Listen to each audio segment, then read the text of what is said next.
হক মৌলা।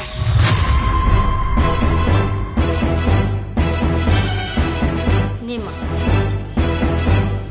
এটা সুন্দর করে ঢেকে রাখ, আমি এখান থেকে যাওয়ার পরে এটা খুলবি, দেখবি আর চমক। শুনেন, আপনার ক্ষুধা লাগছিল, আপনি অসহায় মানুষ, যদিও আমরা গরিব মানুষ, ভালো মন্দ রান্না করি নাই, যাই পারছি আপনারা খাইতে দিছি, তাই বলে কি আপনি এইভাবে মস্করা করবেন? এই বালু দিয়ে আমি কি করবো?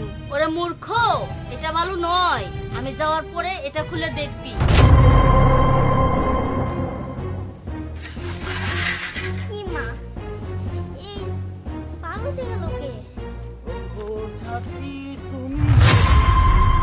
সেটাই তো বুঝতেছি না। শুনে কইলো না উনি যাওয়ার পর খুলে দেখতে, আমরা খুলো খুলে তো। দেখি।